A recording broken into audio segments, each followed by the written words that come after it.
Hey everybody, this is PC from Paula's Purse, where the bag is always filled with topics to discuss. Hey, thank you for tuning in.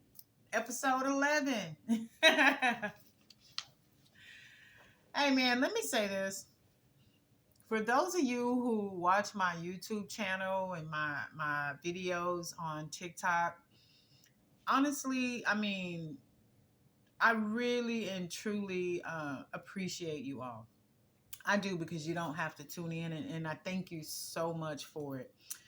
With that being said, episode 11. Hey, hey. I got a ton of topics to discuss. Right off the bat, man, you know I got to say something about Jonathan, right? You like Jonathan who? Jonathan Majors. Yeah, they found him guilty, and we knew he was going to get probation, right? That's what everybody gets off the bat, probation. But I realize I think I have a crush on him. I do. I think I have a crush on him.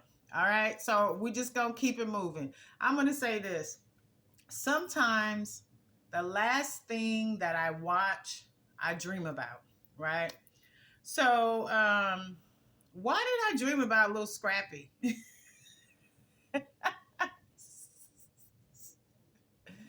I was watching something, and I woke up in a sweat, man. I was sweating all over the place. Now, here's the thing. I have a tendency to date that type of guy. It never works out for me. But I have a tendency to date that type of guy. So it was really weird when I woke up and I'm like, damn, I was dreaming about Let's Scrappy. But I guess I have a crush on him as well. He reminds me of a friend of mine. We're not in a relationship or anything like that. I love him, but we could never be together. I am very, what's the word? Independent, strong. My father reared me up, so I have a backbone, right? And whoever I'm going to be with next, not that I've been with anybody because I'm celibate, but whoever that person is going to be, he would have to be a strong man. You can't be weak. Now, with that being said, so T, I'm just going to call him T. Now, his name doesn't start with a T, but if I say T, then he knows that I'm speaking about him. So, you already know what I'm drinking. Alkaline water. It does a body good. So, T. I don't know what happened with T. I guess T went to jail, got arrested. Something happened. Then someone hit me up on my YouTube page and wrote a dissertation for me to read and respond to. Now, I did delete it because my phone number was there, which I give my phone number out all the time. So T got caught up into some trouble, whatever, and I responded. But I just hope that you are okay. I don't know if you're still in jail. I don't know what the circumstances were behind, you going to jail. But I want to say this to you. I will always love you. And my father used to call me sometimes, and he would say, "What's wrong?" And I would say, why do you ask that question? And he would say, because I hold you. I know when something is wrong, right? And so I have that intuition or that feeling, right? So T, you were on my mind like very strong. I mean, for about a week straight. And, I was calling your number and couldn't reach you because I wanted to make sure that you were okay. And that's when I received the message from someone's mother reaching out to me to say that, you had gotten into some trouble. With that being said, you are still on my mind, heavily on my mind. So I just pray to God that you are okay, right? I went back and I read the messages a couple of times before I deleted them, and I just hope that you are okay and that you are doing well wherever you are. I don't know if I'll ever see you again or hear from you, but you can always leave a message on any of my videos just to let me know that you are okay. Now, with that being said, next topic. So, do you guys have adult children? And do you ever feel like your children, as they get older, can be, how can I put it, slightly disrespectful? I don't know. Sometimes I feel like, I think I have three of the best children in the world, but sometimes I feel that way. So I don't know how you guys may feel. Those of you who are watching, if you have adult children, do you ever feel like your children, can be slightly disrespectful? Hit me up, let me know. Excuse me. It's the water. Here is another topic I want to jump into. So, OJ Simpson died recently, right? And it's not like I know OJ Simpson, but everybody knows OJ Simpson, right? We all know what happened with him and his ex-wife and whomever. We also know that he was found not guilty, right? Well, recently here, Bruce Jenner, and you guys may know him as Caitlyn, said good riddance when he found out that OJ Simpson had died. But what you don't know, or maybe some of you do know, that Bruce Jenner killed someone. And he used becoming transgender as his reason for not going to jail. Okay, he was, and matter of fact, the person he killed was his neighbor, is what I'm told. But he made a big mess on the freeway. He was hauling something, and why would you be hauling something? You could have paid somebody to do that. But your old butt, the speed limit is 50, 60, and you might have been doing 38, 45. And you made a mess on the freeway. You killed a woman. You hurt a lot of people, right? And all you paid was $800,000, and that was divided amongst everyone that you affected on the freeway while you were trying to haul this ATV, right? So you killed someone, regardless of what your explanation might be as to how you did it. And the fact that you said good riddance to OJ Simpson, you are entitled to say whatever you want to say. But it is important that everyone knows, you have been at odds with the LGBTQ plus community. Why? Because that's not you. You are not a part of that community. You only did that so you wouldn't go to prison. Okay? Because in California, here's the thing. Oh, yeah, these are my pajamas.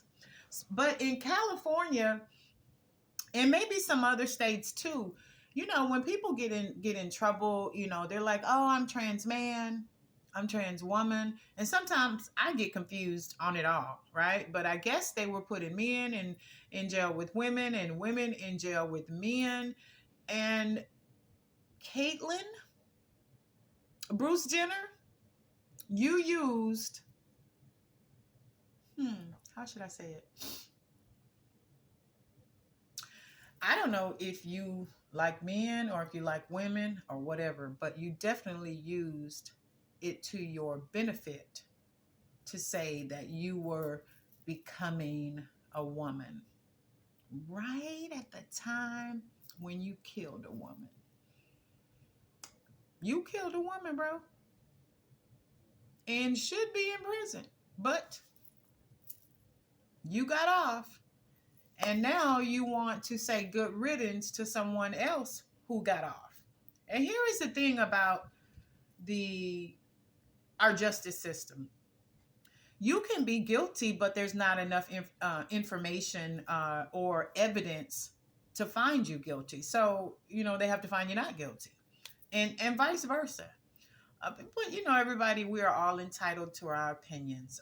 I just think it's kind of funny that you would say something right after you murdered a woman.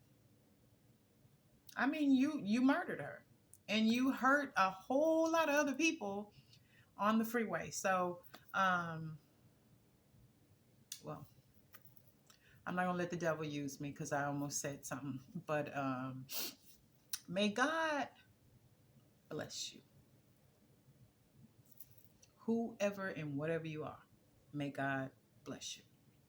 All right, we're gonna keep it moving on to the next topic. Hey, a couple of people asked me this, and maybe about 2 months ago, I went to see the Marley movie, Bob Marley, and I loved it. I loved it, and when I was walking out the theater with my producer, well, he was my producer at the time. Um, I had to go to the bathroom because my nose was running, and I felt like I was about to cry because it saddened me. I mean, here's the thing: if his father wasn't white, he wouldn't have died of that disease, because that disease is only for those people over there. Those people meaning white people. That's not something that black people get. It's similar to lice. We can't get lice. Mexicans, white people, and everybody else that has that straight hair, you guys all get lice. But black people, we don't get it. So there's really not a whole lot I can say about the movie, other than I think there was a lot of unrest going on, a lot of killing going on. You had two political parties that were at odds, and Bob Marley wasn't a part of either party. Either party. He just wanted to bring people together. And if you watch the video, some of the videos, or if you catch the movie, you will see that. That's all he was trying to do, was to bring people together with one love, and with his music. And so I know a lot of people made comments about the movie saying that they didn't like it. I mean, like I said, we're all entitled to our opinion. I'm not sure what people were expecting, because he was an entertainer. I mean, number one, you see all the children that he has, right? Why is it that entertainers and actors do that? But anyway, I mean, he was an entertainer. And I think sometimes maybe people were expecting more from the movie, but I don't know why, because I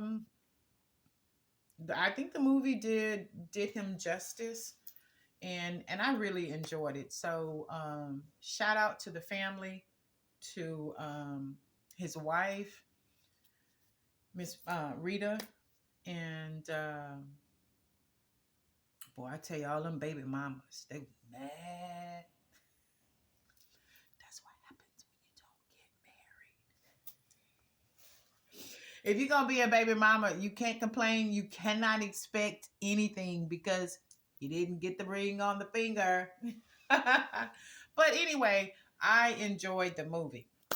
Okay, let's see what else we're gonna talk about. Next topic. Oh, is Paula ready to date?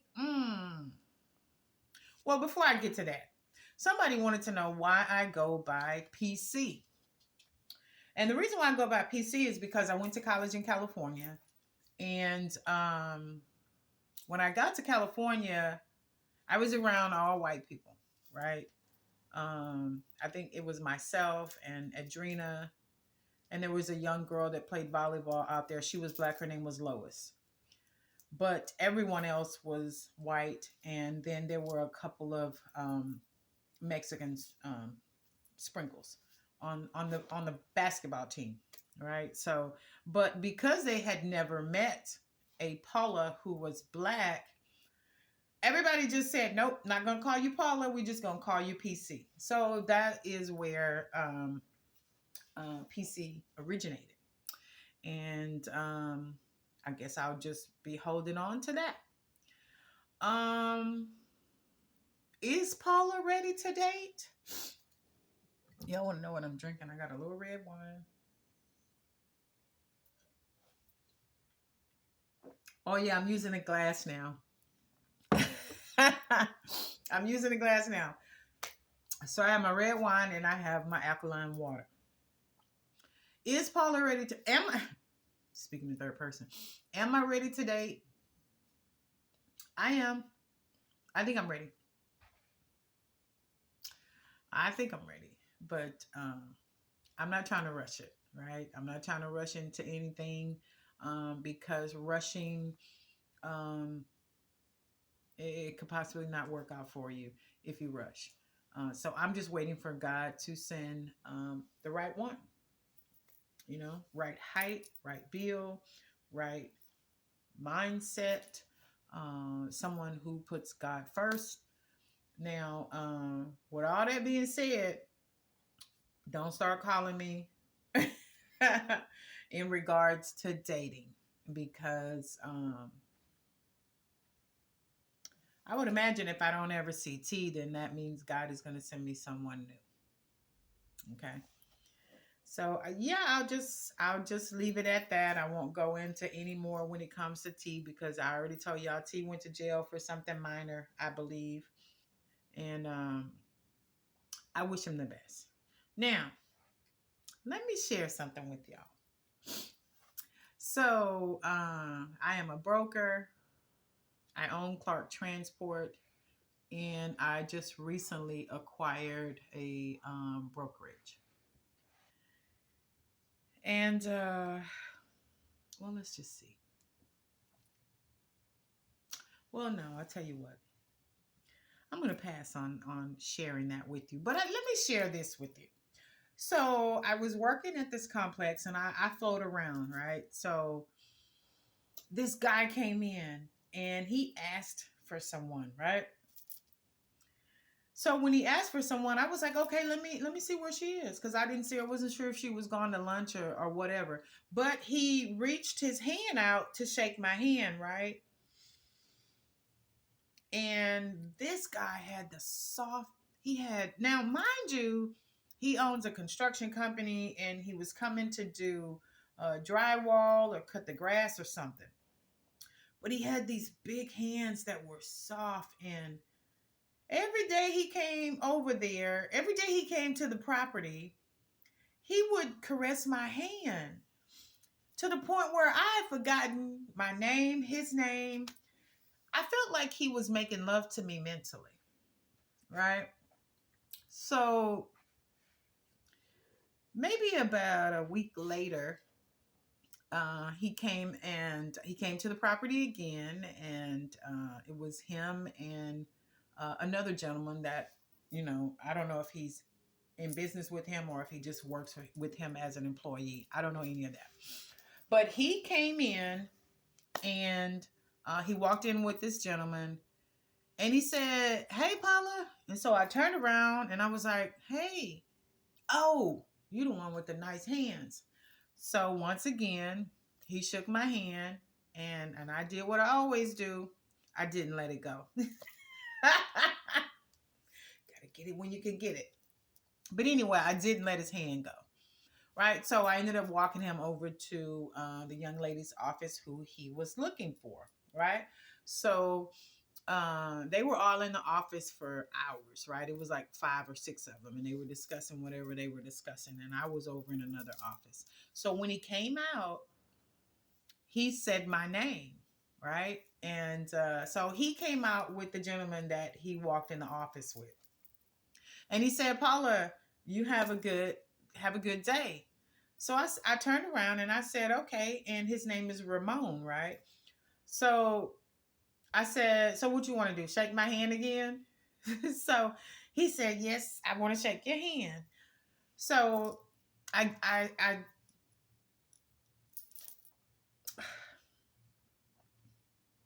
I gave him my hand, right?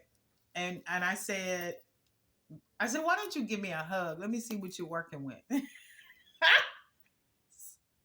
I did. And I stood up and I gave him a hug, and that was the last time I was at that property. But thank God, because he probably would have got it. Let me stop it. He wouldn't have gotten it unless he proposed. Oh my goodness. Yes, it was awesome to have someone shake my hand and caress me, and like I said, it was almost like like I said, he was making love to me mentally, which is a wonderful thing. And with that being said, hey, shout out to the Texans. Did we get Stephon Diggs? Yes, we did. We got Stephon Diggs.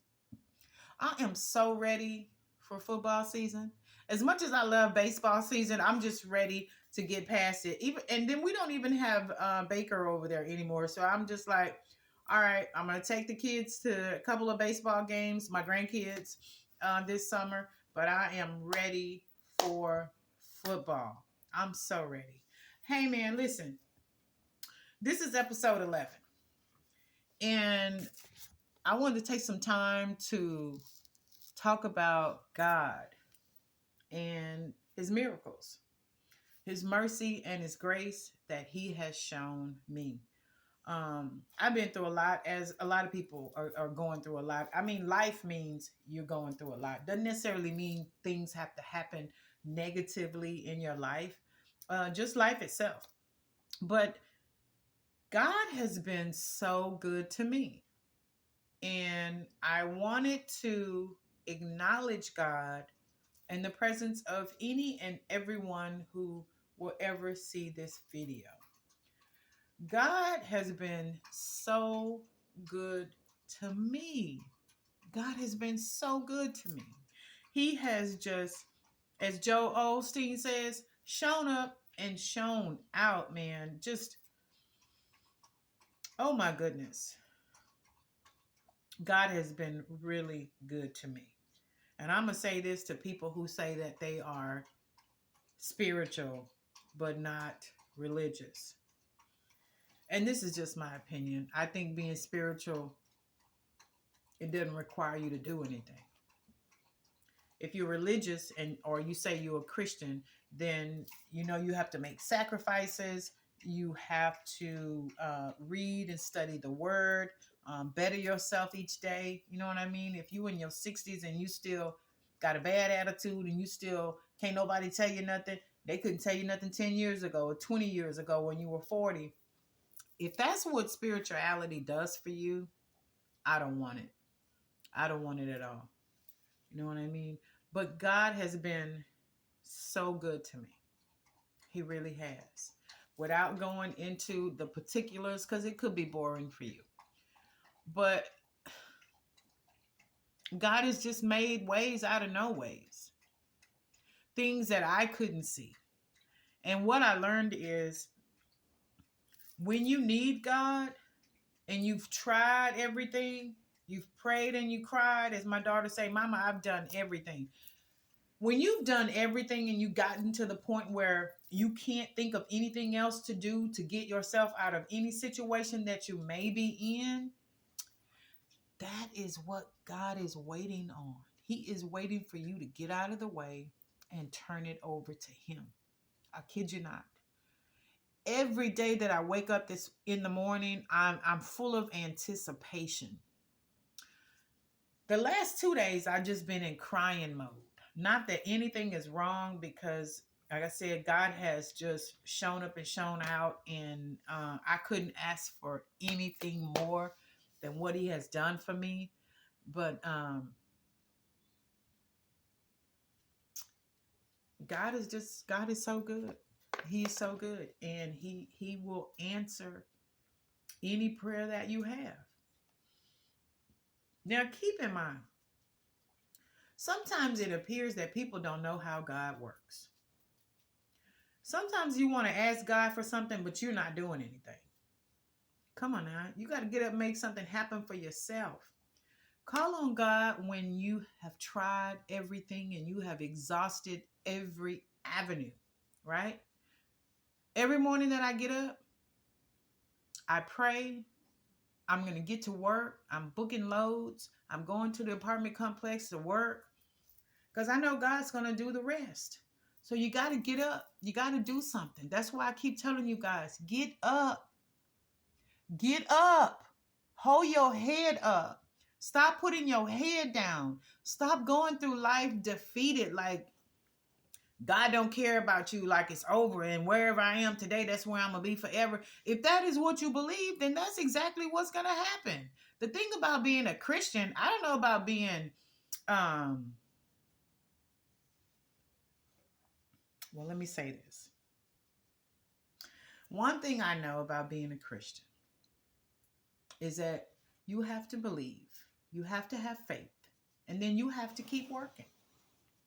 Faith without work is dead. That's what it says in the Bible. But if you are spiritual, you may not know that because you don't pick up the Bible. You know what I mean? You got to pick up the Bible for yourself, and you got to read it with understanding. But listen, I'm not trying to preach to you about reading the Bible, because that's on you. Kiwi, come back. But I will say this. Put God first in your life. I'm telling you. If I tell you what God has done for me in the last 2 months, you would not believe it. Just the thought of me saying what I just said has already brought up emotions. Kiwi, come back. Come over here. I'm going to take you.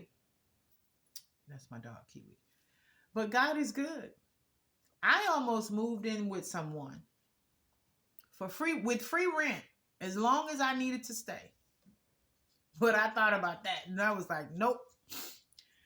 God put me in a home, and He said, don't you do that. That'll be the biggest mistake of your life. This is nothing against anybody, but trust in God. I'm telling you, put your faith and your trust in God if you don't do anything else. Y'all watching this video, I'm hoping you guys are some believers. I'm just hoping, but if you're not, I can help you get there. Because sometimes God can't reach the people who don't believe. And it takes other people to bring them to God. So I'm just hoping and praying that those of you who are watching me, you got your head up. Get your mind back in the game if you're not in the game. Get back in the game. Don't give up. God said that your latter days will be your best days. Now, what does that mean? He says as you get older, your days are going to be even better. That's why I be telling y'all, even though we're in our 50s, some people in their 40s, some people in their 60s, don't let your body just get all out of shape. Come on now. You 700 pounds, but God got a bunch of blessings for you. Get in shape. Mind, body, and spirit. Get in shape. Put God first in your life. I'm telling you, God has been so good to me. Those of you who have fallen, and I've fallen a number of times, only the strong get up. Okay? Remember when Enron happened? Just think back for those of you who might be my age. Hey, mama, come on, I'm gonna put you up here. Come here. Come here. Come here. Come here. Come on, big girl. Here's your big girl. This your big girl. It's a big girl. But remember when Enron happened and those white guys were driving home out to Sugar Land and blowing their heads off? You know why most black people don't do that? It's because we believe. We know what hard times look like. We know what good times look like. Okay? But here is the thing. You got to keep the faith and you have to believe and you got to put in some work. All right? Now, with that being said, I want to thank you all for tuning in to Paula's Purse, where the bag is always filled with topics to discuss. Peace.